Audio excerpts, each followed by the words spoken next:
Hello and welcome back to Sioux Online. Today we're continuing on with the interviews of the candidates for the October 27th election. Today we have Susan Myers, councillor for Ward 2. Hello, Susan. Hi, Mike. Would you like to tell us a little bit about yourself, please? I'd love to. Every politician likes to talk about themselves. Mike, I'm born and raised in Sault Ste. Marie. Born and raised in Ward 2. I grew up on Finley Street, and when I left Sault Ste. Marie to go to college and took travel and tourism, I came back to Sault Ste. Marie in 1989 to a position with what was then the Convention Bureau, Hospitality and Travel, Sault Ste. Marie. And I came back to Ward 2 to live on Church Street. My mom and dad had built a family home up on Plane Tree Drive in Ward 3. My dad was a custom home builder, and they built that home in '72. And just the last year I was in the Sioux. So when my mom and dad passed away, I inherited that home, and I lived in Ward 3 for a short time. I was able to sell it, and I moved back to Ward 2. Ward 2 is my heart home. That's how I describe it. I mentioned my dad was in business, a custom home builder, but he was in retail before that. Myers Builder Supplies was located on Trunk Road. So I grew up in Ward 2, literally. As a kid, I'd go down and be pestering my brothers as they'd be piling lumber in the lumber yard on Trunk Road, where Hong Kong stands today. That's 241 when you walk in their door, and I always take a little wink when I look at those numbers.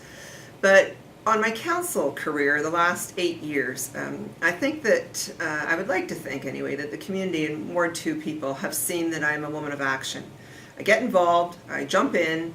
The most recent example of that, of course, was the John Rhodes and Library, East End Library situation, and we can talk about that perhaps a little bit later, but really, boards and committees, I've gotten actively involved on many of the boards and committees. I was on the hospital board for the new build. I was on the Economic Development Corporation, Parks and Recreation, and most recently the Historic Sites Board. The New Heritage Discovery Center was one of my lobbying projects. We had three-quarters of the funding of multi-millions of dollars offered to us by the province and the federal government. So that was a 3-for-1 dollar for us in Sault Ste. Marie to get us a brand new cultural facility. So my career has been in Ward 2 as a city councillor, respond to the constituents. I have built my reputation on I will get back to you immediately. You may not always like what I have to respond to you with. For example, I had someone even yesterday who wanted to talk about speed humps on Kohler Avenue. Well, we did a pilot on McGregor Avenue that was a flop. The residents there now want those speed humps removed. So I had to walk this gentleman through that. It's not the outcome he had hoped for, but he completely understood and was most appreciative of the time we took to discuss that. That's been who I am for 8 years. You did a lot of work on the 100-year anniversary, didn't you? I happen to be the administrative chair for Celebrate 100. Thank you for mentioning that. That was probably one of my greatest committee efforts in the last 8 years. I spent 3 years on that project. I thought it was really important for us as Sault Ste. Marie to celebrate who we are. That was in 2012. It was year-long, but the work began 2 years prior. Really, my dear late great friend Mayor John had come to me and said, Susan, we're going to be 100 in 3 years. I'd really like you to take that on, and I did. We had 10 businesses we recognized that year who were 100 years or older. So Sault Ste. Marie is a resilient city. They're still in business today, those 10. And I mean, as far back as 1889, you know. So from 1912 to 2012, in total, there were 10 businesses that are still in business. Like you mentioned, you ran the EDC years ago. Excuse me, I have to correct that, Mike. I didn't. Bruce Strapp was the president and CEO, but I was second under him. I was the manager of marketing and tourism. Okay. I don't want Bruce to hear this. We'll have to talk to him. Yes. It's been reported that from the time of inception until now, the city has spent $45 million. Do you think it has gotten a good return for its money? The role of the EDC, and the annual funding is about $1.8 million, and I didn't think it had been in existence for 45 years, so I'm not quite sure where that figure came from. So 45 million would be $1 million plus a year. You see what I mean? So I'm not quite sure about that, but it doesn't matter. The funding is in excess of $1 million annually out of our core operating budget. Legislation took place a few years ago in the province of Ontario that prohibits the corporation of the city as a municipality from entering into a number of business transactions. That's why EDCs were formed in most municipalities in the province of Ontario. We're not unusual in having a separate standalone economic development corporation, which is a non-profit, not a department of the city, so that they're enabled to do a number of things that the corporation cannot do. And that was just one example of entering into some business deals. There's lots of examples that you would probably recall that EDC have done over the years. I think about the call center that was on Queen Street in the former Wokel. We entered into that contract at the time. Things like that that the city could not have done. It's really critically important that a municipality has an economic development corporation, which is the lead marketing agency for business, for tourism, and quite frankly, for me, I was there 14 years. That prepared me to be a city councillor, and I hope that people can see that I bring a level of expertise to the council table because of that background and experience. So I think that the impact of having an economic development corporation, and that it must be funded by the municipality because that's who it's serving. Mm-hmm. It's a public organization, but it is accountable to council.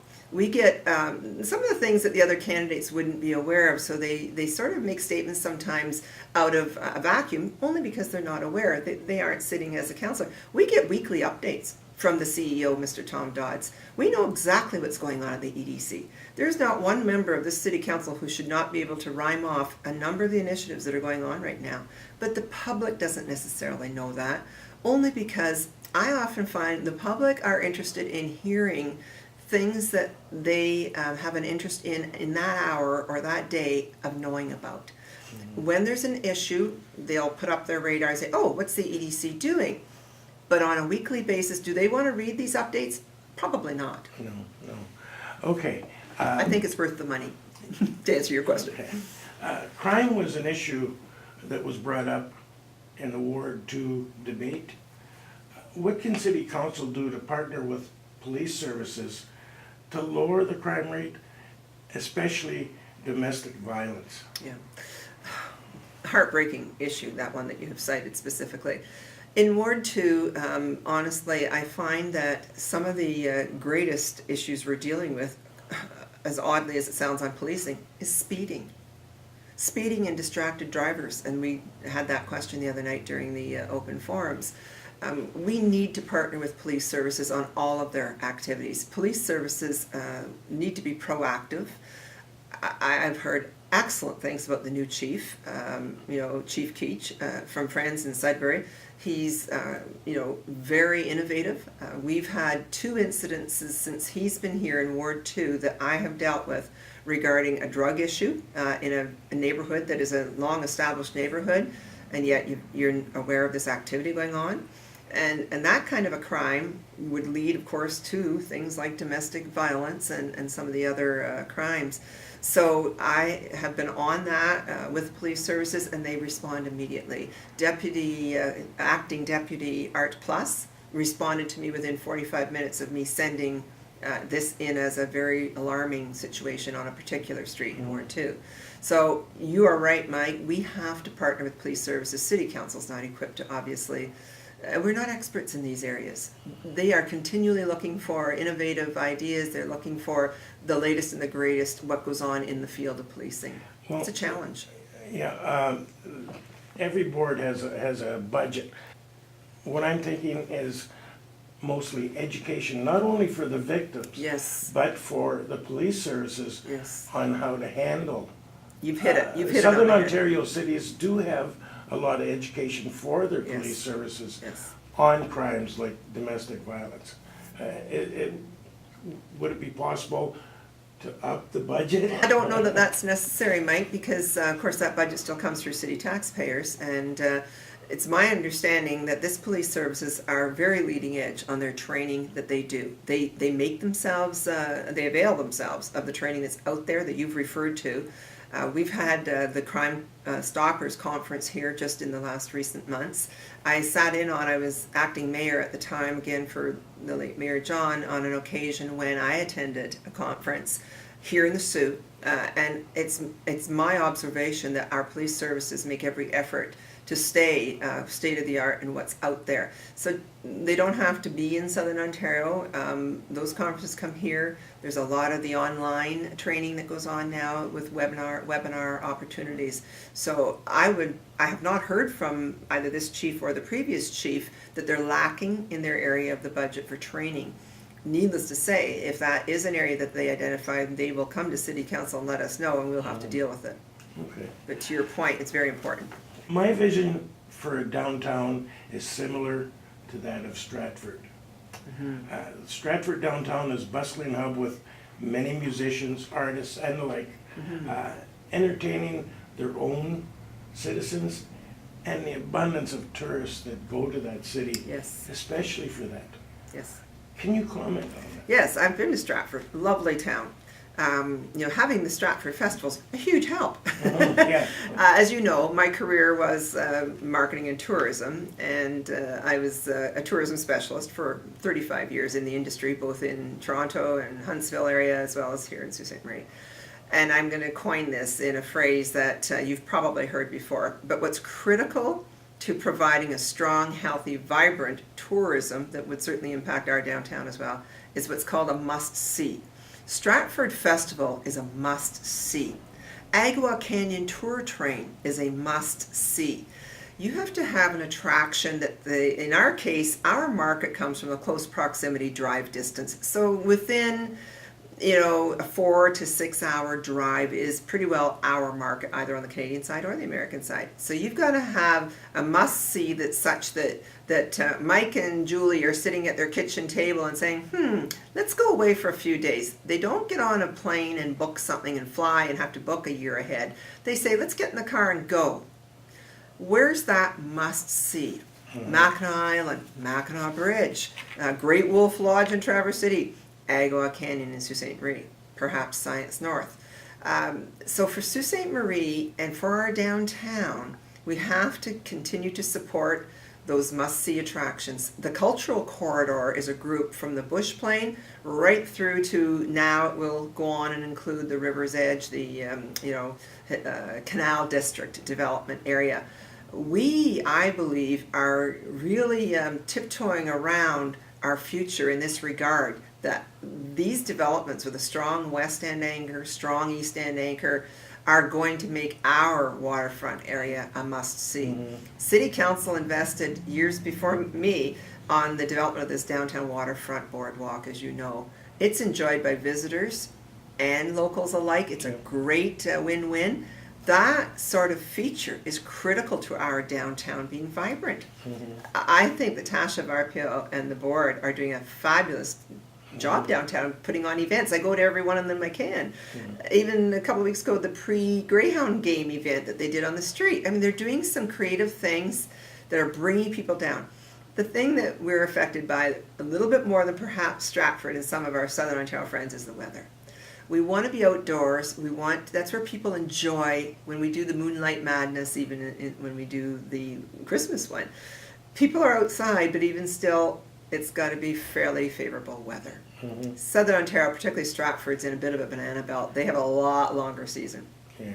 To add to your comment, I go to Toronto quite often, and the must-see for me in Toronto is the Eaton Centre. Yeah. Because of what's outside. Yes. There's artists, Yes. there's entertainers, you can see Yes. everything there.